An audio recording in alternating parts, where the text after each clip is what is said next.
YCP అధినేత మాజీ CM Jaganmohan Reddy shy feel అవుతున్నారా? మరియు కోర్టు నుంచి వచ్చేటటువంటి తీర్పులను ఆయన అవమానకరంగా భావిస్తున్నారంటే అవునని చెప్తున్నారు. ఆయన చేస్తున్నటువంటి ఈ మధ్య కాలంలో ఆయన వ్యవహరిస్తున్నటువంటి తీరవ్వచ్చు, లేకపోతే ఆయన విధానాలు అవ్వచ్చు, ఆ విధంగానే ఉంటాయి. ఒక పక్క ఫుల్ సెక్యూరిటీ మధ్య దాదాపు 900 మంది సెక్యూరిటీ మధ్య జగన్మోహన్ రెడ్డి ఉన్నారు. మరో పక్క చుట్టూతా కూడా భారీ ఎత్తున బారికేడ్ల మధ్య ఆయన అయితే మాత్రం గతంలో సీఎంగా ఉన్నప్పుడు కూడా చెట్లు కొట్టివేయటం, మరోపక్క ఆయన వస్తున్నప్పుడు అంతా క్లీన్గా ఉండాలి, మరోపక్క ఎవరు కూడా ఆ రహదారిలో వచ్చేవారు లేదా పక్క ఇంట్లో నుంచి కూడా ఎవరు వచ్చే విధంగా అయితే లేకుండా సెక్యూరిటీ అయితే గతంలో ఉంది. ఇప్పుడు మాజీ సీఎం అయిపోయిన తర్వాత ప్రతిపక్ష హోదా కూడా లేకపోవడంతో కొంత అవమానకరంగా భావిస్తున్నారని చెప్పేసి రాజకీయ విశ్లేషకులు చెప్తున్నారు. ఏంటంటే ఈ మధ్య కోర్టు ఇచ్చినటువంటి తీర్పు, ఆయనకి లండన్ పర్యటన, లండన్కి వెళ్ళడానికి కూడా కోర్టు అయితే మాత్రం అనుమతి ఇచ్చింది. సిబిఐ కోర్టే ఆయనకు అనుమతి ఇచ్చింది. దాదాపు 20 రోజుల పాటు ఆయన లండన్లో పర్యటించడానికి అయితే మాత్రం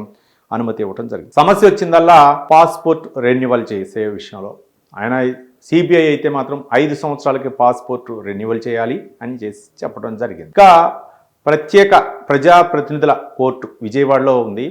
అది ఆ కోర్టు ఇచ్చినటువంటి అంశం ఏంటంటే, ఆ కోర్టు వారు చెప్పినటువంటి అంశం ఏంటంటే సంవత్సరం పాటు రెన్యువల్ చేస్తామని చెప్పేసి రెన్యువల్ చేయమని కోర్టు చెప్పింది. కాదు ఈ విధంగా చేస్తున్నారు, నాకేమో సిబిఐ కోర్టు 5 సంవత్సరాలకు రెన్యువల్ చేయండి అని చెప్పింది. కానీ విజయవాడలో ఉన్నటువంటి ఈ కోర్టు అయితే మాత్రం సంవత్సరం చేయమంది. కాదు, సిబిఐ కోర్టుని ఇచ్చిన తీర్పునే కంటిన్యూ చేయాలని చెప్పేసి హైకోర్టుకి అప్రోచ్ అవ్వడం జరిగింది. ఇక మరోపక్క ప్రత్యేక ప్రజాప్రతినిధుల కోర్టు కూడా 20,000 రూపాయలు పూచీకత్తు జగన్మోహన్ రెడ్డి హాజరవ్వాలని చెప్పేసి చెప్పింది.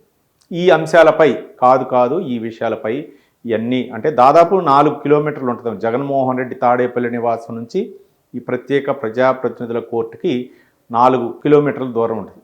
జస్ట్ జగన్మోహన్ రెడ్డి అట్లా వెళ్ళేటప్పుడు అట్లా దిగేసి వెళ్ళొచ్చు, ఏదైనా సరే ఆయన పర్యటనలో ఎటన్నా వెళ్ళేటప్పుడు అయినా సరే. కానీ కోర్టుకి ఏమైనా అభ్యర్థించారంటే, నాకున్నటువంటి ప్రజా సమస్యలు అవ్వచ్చు, నేను బయటకు వచ్చేటప్పుడు ఒక మాజీ ముఖ్యమంత్రిగా, పులివెందుల ఎమ్మెల్యేగా, ఒక పార్టీ అధినేతగా బయటకు వస్తున్న క్రమంలో చాలా ఇబ్బందులు ఉంటాయి.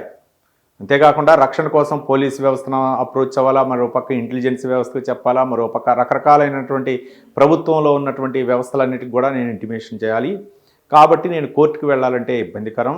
కాబట్టి ఆ మినహాయింపు కోర్టు ఏదైతే ప్రత్యేక ప్రజాప్రతినిధుల కోర్టు ఇచ్చినటువంటి అంశం ఏదైతే ఉందో దాన్ని మినహాయించాలి, 20,000 రూపాయల పూచీకత్తు స్వయంగా వచ్చి కట్టాలి అనేది ఆ యొక్క అంశాన్ని తీసివేయాలని చెప్పేసి హైకోర్టును ఆశ్రయించారు. మరోపక్క ఇందులో కోర్టులో ఈ విషయం ఉందని చెప్పేసి అఫిడవిట్లో కూడా మెన్షన్ చేయడం జరిగింది.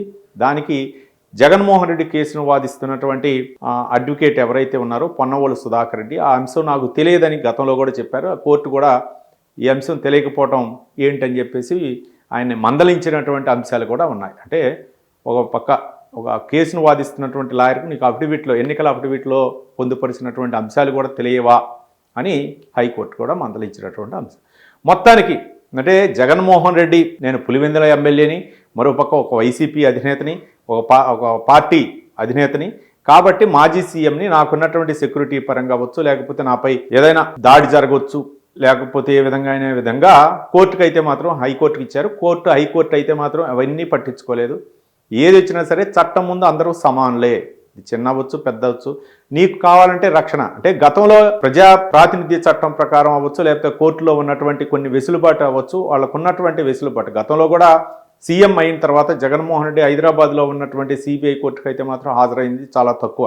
ఎందుకంటే 1-2 సార్లు హాజరైన తర్వాత ఆయనకు వెసులుబాటు ఇచ్చారు. ఒక సీఎంగా నేను హాజరవ్వలేను, నాకున్నటువంటి అంటే ప్రజా సమస్యలపై నేను దృష్టి పెట్టాలా, సంక్షేమ పథకాలపై దృష్టి పెట్టాలా, అభివృద్ధి కార్యక్రమాలపై దృష్టి పెట్టాలా, మరోపక్క అధికారులకి నేను ఆదేశాలు ఇవ్వాలా, రాష్ట్రంలో ఎక్కడ ఏం జరుగుతుందనే దాని మీద బిజీగా ఉంటాం, కాబట్టి నాకు వెసులుబాటు కల్పించాలని చెప్పేసి చెప్పడం. ఆ వెసులుబాటుతోనే ఇప్పటి వరకు కూడా తప్పించుకు తిరుగువాడు ధన్యుడు సుమతి అని మనం సుమతి శతకంలో వినే ఉంటాం. కాబట్టి అది జగన్మోహన్ రెడ్డి. కానీ కోర్టు మాత్రం అవన్నీ పట్టించుకోవు.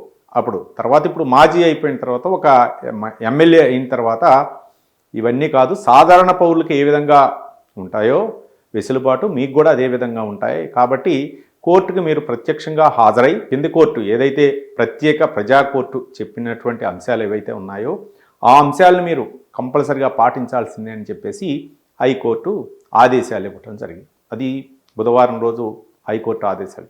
ఇది జగన్మోహన్ రెడ్డికి అనుకూలమా, ప్రతికూలమా, లేకపోతే ఏంటి అని అంటే అది ఆయన చేతులారా చేసుకున్నటువంటి అంశం. ఆయన లండన్ వెళ్ళటానికి ఎలా కోర్టు కూడా అనుమతి ఇచ్చింది. కానీ ఎందుకు ఆయన వెళ్ళి అటు కోర్టుకు హాజరై 20,000 పూచీకత్తు కట్టి స్వయంగా హాజరైతే ఒక సమస్య తీరిపోయేది. కానీ షై ఫీల్ అవుట్, నేను కోర్టుకు వెళ్ళటం ఏంటి? ఒక మాజీ సీఎం జగన్మోహన్ రెడ్డి కోర్టుకు హాజరయ్యారు అని అంటే ఆ వార్త జీర్ణించుకోలేనటువంటి జగన్మోహన్ రెడ్డి ఓ పక్క హైకోర్టు ఇచ్చినటువంటి ఆదేశాలను పాటిస్తారా, లేకపోతే సుప్రీంకోర్టుకు వెళ్ళి మళ్ళీ ఈ అంశం మీద వెళ్తారా? ఒక పక్క లండన్ వెళ్ళేటటువంటి ఆ పర్యటన ఏదైతే ఉందో అది యాక్చువల్గా 3వ తారీఖునే వెళ్ళాలి, సెప్టెంబర్ 3వ తారీఖునే. కానీ ఆయన ఈ కేసు విషయం గురించి ఏదో తేల్చుకోవాలి, నాకు 5 సంవత్సరాలు రెన్యువల్కి అవకాశం ఇవ్వాలనే విధంగా హైకోర్టుకు వెళ్ళటం, హైకోర్టు ఇచ్చినటువంటి తీర్పుపై అయితే మాత్రం ఆయన అయితే మాత్రం అసంతృప్తిగానే ఉన్నట్లు తెలుస్తుంది. మరి ఏ విధంగా జగన్మోహన్ రెడ్డి సంతృప్తి చెందుతారు, మరో పక్క ఇదే అంశంపై సుప్రీంకోర్టుకు వెళ్తారా, మనం వేచి చూద్దాం.